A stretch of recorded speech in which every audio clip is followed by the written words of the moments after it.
الحمد لله رب العالمين، والصلاة والسلام على أطهر خلق الله أجمعين، سيدنا محمد صلى الله عليه وسلم. طبتم وطاب لقاؤكم وتبوأتم من جنة الله منزلا. إذا رأى الشخص سقوط ضرس الميت في المنام إشارة إلى حاجة الميت إلى بعض الدعاء أو الصدقات له، والله أعلم.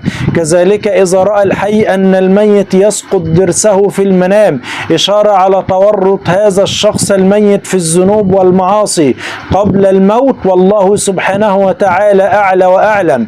كذلك تشير أن هذا الشخص الميت قبل الوفاة كان عنده بعض اضطرابات ومشاكل في حياته، وشعر بالحزن الكثير قبل موته، والله سبحانه وتعالى أعلى وأعلم.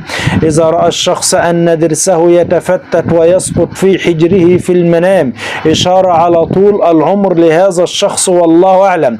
كذلك إذا رأت الفتاة العزباء أن ضرسها تفتت وسقط في حجرها إشارة أن هذه الفتاة سوف تحيا حياة طويلة في الحياة الدنيا، والله أعلم.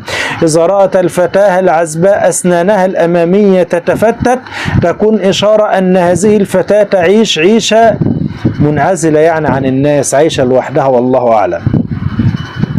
إذا رأى الشخص أن ضرسه يتفتت ويسقط على الأرض يشير أنه سيفقد أحد من أسرته الأيام القادمة أو يموت عنه أحد أفراد أسرته، والله سبحانه وتعالى أعلى وأعلم.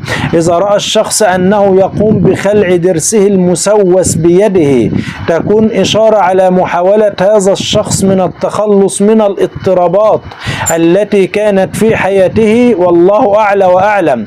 إذا رأت الفتاة العزباء في منامها أنها تقوم بخلع الضرس المسوس بيدها تكون إشارة على تخلصها من بعض الاضطرابات وإقبالها على فترة جديدة هنيئة في حياتها